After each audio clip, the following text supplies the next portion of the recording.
और वो है एक फार्मर एजिटेशन का मुद्दा। पहले आप फार्मर के लिए एक नया कानून लेकर आए, फिर आपने उस कानून को विड्रॉ किया। अभी हाल फिलहाल फिर प्रदर्शन हो रहे हैं, फार्मर एजिटेशन हो रहा है। तो ये बीजेपी जो है फार्मर्स को, किसानों को, और आप तो खैर किसान परिवार से आते हैं, तो अपना जो ये कम्युनिकेशन कुछ गैप हो रहा है कि आप अपनी बात जो है उनके सामने ठीक से रख नहीं पा रहे हैं, वो समझ नहीं। जो फार्मर से संबंधित बिल था जो विड्रॉ करना पड़ा जी, मैंने हम लोगों को भी लगा कि शायद हम उनके हित के लिए ले आए थे जी, ये किसानों के हित में था, लेकिन शायद जिस तरीके से उन्हें कम्युनिकेट किया जाना चाहिए था, जिस तरीके से ये बात उन तक पहुंच जानी चाहिए थी, शायद नहीं पहुंच पाई। जी, क्योंकि बहुत लोगों का मानना है कि बोल्ड रिफॉर्म था। हाँ, बहुत लोगों का मानना है बोल्ड रिफॉर्म था, फार्मर्स के लिए बहुत अच्छा था, मगर उसके बावजूद उसको हटाना पड़ा। और तो वही ना, समझा नहीं पाए। शायद उसके लिए और समय चाहिए था ताकि हम किसानों को समझा पाते, उनके साथ और डायलॉग की जरूरत थी।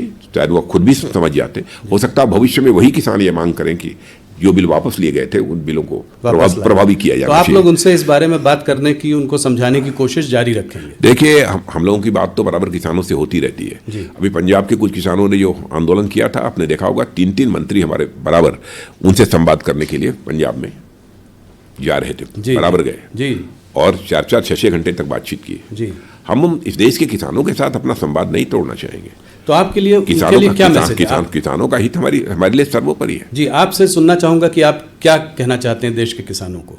नहीं, देश के किसानों को मैं यही कहना चाहता हूं कि देश के किसानों की आमदनी बढ़े जी, उनको उनकी फसल की उचित कीमत मिले जी, यह हमारी सरकार की सोच है।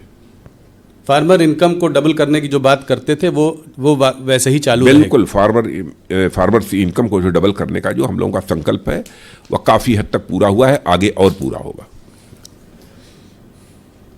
राजनाथ जी, आप देखते होंगे प्रधानमंत्री किसान सम्मान निधि के अंतर्गत जी जी किसानों को असिस्ट करने के लिए, ताकि अपनी फसल, यदि वह कुछ उगाना चाहते हैं अथवा कोई नई फसल डालते हैं, तो उसमें बहुत सारी फर्टिलाइजर की ज़रूरत होती है, पानी की ज़रूरत होती है, कीटनाशक दवाओं की ज़रूरत होती है। कहीं ऐसा ना हो कि पैसे के अभाव में ये सब सारे काम वो न कर सकें जी, ये दवाएं, खाद, यह सब न खरीद सके। इसलिए प्रधानमंत्री किसान सम्मान निधि के अंतर्गत 6,000 रुपया प्रतिवर्ष किसानों को हमारे प्रधानमंत्री जी मुहैया भी कराते हैं जी। 370 का बोल्ड टारगेट है आपके सामने। इस बार आप लोगों को बड़ी उम्मीद है कि साउथ इंडिया से जो है, वहाँ से आपके पास काफ़ी सीटें आएंगी। तो पिछली बार लगभग 130 सीटों में आपके पास कुछ 29 सीटें थी, उसमें से 25 कर्नाटका से आई थी, 4 तेलंगाना से। इस बार आप इसको कैसे बदलते देख रहे हैं? कहाँ से और सीटें आएंगी? नहीं, कर्नाटक का तो मान लीजिए 28 के 28 सीटों पर भारतीय 28 से 28। अभी कुछ ही महीनों पहले आप बुरी तरीके से चुनाव हारे हैं वहाँ पे विधानसभा। मैं कह रहा हूँ, विधानसभा के चुनाव, लोकसभा के चुनाव की बात छोड़िए जी, बहुत सारे ऐसे राज्य हैं जहाँ पर कि विधानसभा के चुनाव में कांग्रेस को कामयाबी हासिल हुई थी, लेकिन भारतीय जनता पार्टी ने पिछले चुनाव में वहाँ पर लोकसभा के चुनाव में स्वीप किया। कर्नाटका में आप 28 से 28 तो दे रहे हैं, मगर अंदर इंट्रा पार्टी आपकी काफ़ी लड़ाई झगड़ा, मनमुटाव चल रहा है। उसके बावजूद आप कह रहे हैं कि सारी सीटें आप लेकर आएंगे। वहीं पर कोई लड़ाई झगड़े नहीं है, और इस बार तो जेडीएस के साथ समझौता भी है जी। हमारी ताकत पहले से भी कर्नाटक में बढ़ी है। तो 28 में 28। तमिलनाडु, केरला, यहाँ पे अकाउंट खुलेगा आपका? अकाउंट ही नहीं खुलेगा, बल्कि अच्छे खासी संख्या में हम सीटों पर विजय भी प्राप्त करेंगे। कहाँ? तमिलनाडु में? तमिलनाडु में करेंगे इस बार। और रिजल्ट आने के बाद फिर राहुल जी मिलेंगे हम लोग। नहीं, जरूर मिलेंगे। पर कितनी सीटें देते हैं आप यहाँ पे तमिलनाडु में, खास करके कितनी सीटें? नंबर ऑफ सीट्स के बारे में तो मैं नहीं कहूँगा जी, लेकिन ठीक ठाक मिलेंगी। जहाँ बिल्कुल हमको शून्य मिलती थी पहले, इस बार तमिलनाडु में हमको विजय प्राप्त होगी। क्योंकि एग्जैक्टली ये बताना कि इतने सीटों पर हमको विजय प्राप्त होगी। केरला में भी अकाउंट खुलेगा? हाँ, बिल्कुल खुलेगा। इस बार कोई ऐसी स्टेट नहीं होगी जी जहां पर कि हमारा अकाउंट न खुले, और अकाउंट खुलने की बात तो दूर, हम अच्छी खासी सीटों पर विजय भी प्राप्त कर सकते हैं। तो 130 में से बड़ी पिक्चर, अगर बिग पिक्चर देखें तो 130 में से आपको कितने सीटों की बढ़ोतरी दिख रही है साउथ से? देखिए, नंबर ऑफ सीट्स के बारे में तो मैं नहीं कहूँगा। अच्छी खासी सीटों पर विजय प्राप्त होगी, ताकि हम अपना टारगेट, हमारा जो 370 का है जी, उस 370 के टारगेट को हम अचीव कर सकें, और एनडीए के 400 पार का जो हमारा टारगेट है, हम उस टारगेट को अचीव कर सकें। चलिए नॉर्थ की ओर चलते हैं। पर जिससे पहले कि मैं स्टेट्स पर आऊँ, आप खुद लखनऊ से लड़ रहे हैं, जिससे पहले कि मैं स्टेट्स पर आऊँ, उससे पहले एक मुद्दा और वो है अभी इधर हाल में मुख्तार अंसारी की मौत का मुद्दा। उनकी फैमिली कह रही है कि उनको जो है पॉइजन किया गया, उनको जहर देकर मार दिया गया। इस पर आपका क्या मत है, आप क्या कहना चाहेंगे? इस संबंध में मैं समझता हूँ मजिस्ट्रियल इंक्वायरी बैठी थी, उसकी रिपोर्ट आ जाएगी, स्थिति साफ हो जाएगी। पर आप क्या मानते हैं कि ऐसा हो सकता? कदापि ये किसी भी सूरत में संभव नहीं हो सकता। पूरी तरह से बेबुनियाद निराधार आरोप है। हम लोगों ने एक चीज़ और देखी, इसके पहले अतीक अहमद और उसके भाई अशरफ माफिया डॉन्स थे ये लोग, इनको जो है सरेआम कैमरा के सामने कुछ 3 लोगों ने आकर मार दिया। ऑपोजिशन का कहना है कि ये सब चीज़ें ये दिखाती हैं कि ये स्टेट स्पॉन्सर्ड किलिंग्स हैं। ये सब तो गैंग्स आपस में लड़ते ही रहते हैं। आप तो वैसे भी देखते हैं जी, चले जाइए कहीं पर भी, सभी जगह 1, 2, 3 गैंग्स होते हैं। सबके इंटरेस्ट एक दूसरे से क्लैश करते रहते हैं और एक दूसरे से टकराते रहते हैं, एक दूसरे की हत्या करते रहते हैं।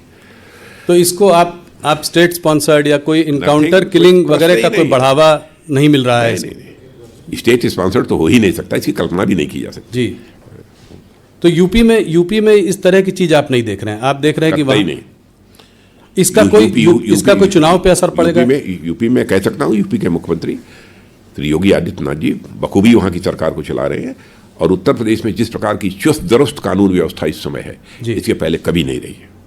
और इन सब चीज़ों से चुनाव पर पोलराइजेशन वगैरह इसका कोई असर आएगा? पोलराइजेशन की पॉलिटिक्स हम लोग करते ही नहीं है। हम लोग तो इंसाफ और इंसानियत की राजनीति करते हैं, जस्टिस एंड ह्यूमैनिटी, ये हमारी राजनीति का आधार है। उत्तर प्रदेश की क्योंकि बात हो रही है तो वहाँ पे आपका जानना चाहूँगा, क्या आप 2014 का रिकॉर्ड तोड़ेंगे? 71 बीजेपी, 73 एनडीए। मैंने इस बार 80 आउट ऑफ 80। 80 out of 80? और क्या? इसका मतलब अमेठी, रायबरेली, अमेठी में तो पहले ही हारे, रायबरेली, कन्नौज, आजमगढ़, मैनपुरी सब जगह जीतेंगे। अब देखिए रायबरेली से कौन चुनाव लड़ता था अभी तक? हाँ, अभी तक सोनिया गांधी लड़ती थी। हाँ, तो सोनिया जी तो राज्यसभा में आ गई जी, क्यों आई? तो आप कह रहे हैं कि रायबरेली में अकलेबंदी इशारा काफी होता है, मैं समझता हूँ। रॉबर्ट वाड्रा कह रहे हैं वो अमेठी से चुनाव लड़ेंगे, उन्होंने अपनी इच्छा व्यक्त की। जाए अमेठी लड़े, कोई भी लड़ेगा, भारतीय जनता पार्टी से शिकस्त उसको खानी पड़ेगी। तो रॉबर्ट वाड्रा क्योंकि वहां पर हमारी कैंडिडेट स्मृति ईरानी ने बहुत ही अच्छा काम किया है और उनका परफॉर्मेंस अपने संसदीय क्षेत्र में भी अच्छा रहा है और हाउस में भी अच्छा रहा है और एक मंत्री के रूप में भी बहुत ही अच्छा परफॉर्मेंस रहा है। पर आप लोग परिवारवाद की बात करते आए हैं, अब रॉबर्ट वाड्रा का भी आ जाना पॉलिटिक्स में, या कम से कम अपनी इच्छा उन्होंने व्यक्त की, इसको आप कैसे देखते हैं? क्या कहना चाहेंगे आप? नहीं, वो करना चाहते हैं, आना चाहते हो, आए, हम इस पर क्यों विचार करें? ये हमारे विचार का कहाँ तक विषय है?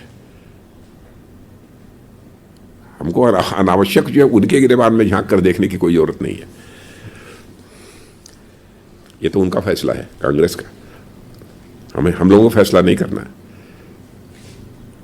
इस बार आप लोगों ने एक और मुद्दा उठाया है इलेक्शन के जस्ट पहले, वो है कच्छातीवू का मुद्दा, कि ये जो है एक टापू था, एक जो कांग्रेस की सरकारों ने जो है श्रीलंका को दे दिया। श्रीलंका ने अभी बयान जारी किया है कि ये तो 50 साल पुरानी बात है, आज इसको क्यों उठाया जा रहा है? ये तो 50 साल पहले सेटल हो चुकी है। लेकिन स्वीकार तो किया ना कि ये 50 साल पुरानी बात है, लेकिन ये हुई थी, इसमें सच्चाई है जी। पर इसको इस चुनाव के पहले उठाने का क्या, पहले उठा सकते थे? अरे भाई सही बात, सच्ची बात, यदि कभी आ जाए, चुनाव के समय आ जाए तो चुनाव के पहले आ जाए, उस पर क्यों आपत्ति होनी चाहिए?